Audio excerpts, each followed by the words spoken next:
स्पर्शनं पापनाशनम् अघोरपापसंहारम्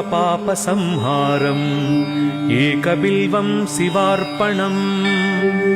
सहस्रवेदपाठेषु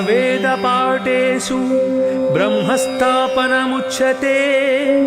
अनेकव्रतकोटीनाम् एकबिल्वं शिवार्पणम् अन्नदानसहस्रेषु सहस्रोपनयनं तथा अनेकजन्मपापानि एकबिल्वं शिवार्पणम् बिल्वस्तोत्रमिदं पुण्यं यः पठेत् शिवसन्निधौ शिवलोकमवाप्नोति एकबिल्वं शिवार्पणम्।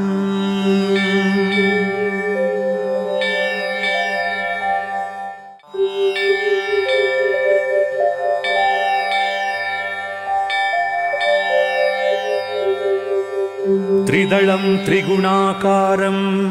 त्रिनेत्रं च त्रियायुधं त्रिजन्मपापसंहारम् एकबिल्वं शिवार्पणम् त्रिशाखैर्बिल्वपत्रैश्च अच्छिद्रैः कोमलैः शुभैः तव पूजां करिष्यामि एकबिल्वं शिवार्पणम्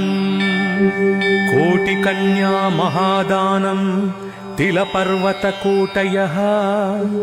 काञ्चनं शीलदानेन एकबिल्वं शिवार्पणम्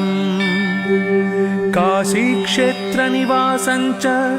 कालभैरवदर्शनं प्रयागे माधवं दृष्ट्वा एकबिल्वं शिवार्पणम् इन्दुवारे व्रतं स्थित्वा निराहारो महेश्वराः नक्तं हौष्यामि देवेश एकबिल्वं शिवार्पणम् रामलिङ्गप्रतिष्ठा च वैवाहिककृतं तथा तटाकानि च सन्धानम् एकबिल्वं शिवार्पणम् अखण्डबिल्वपत्रं च आयुतं शिवपूजनं कृतं नाम सहस्रेण एकबिल्वं शिवार्पणम् उमया सह देवेश नन्दिवाहनमेव च भस्मलेपन सर्वाङ्गम् एकबिल्वं शिवार्पणम् सालग्रामेषु विप्राणां तटाकं दशकूपयोः यज्ञकोटिसहस्रश्च एकबिल्वं शिवार्पणम् दन्तिकोटिसहस्रेषु अश्वमेधशतकृतौ कोटिकन्या महादानम् एकबिल्वं शिवार्पणम् बिल्वाणां दर्शनं पुण्यं स्पर्शनं पापनाशनम् अघोरपापसंहारम् एकबिल्वं शिवार्पणम् सहस्रवेदपाठेषु ब्रह्मस्थापनमुच्यते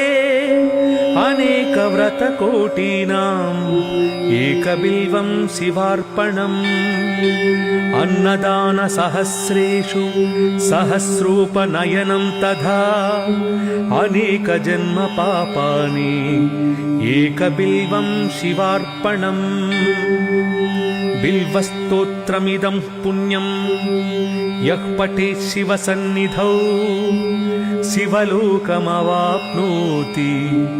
एकबिल्वं शिवार्पणम्।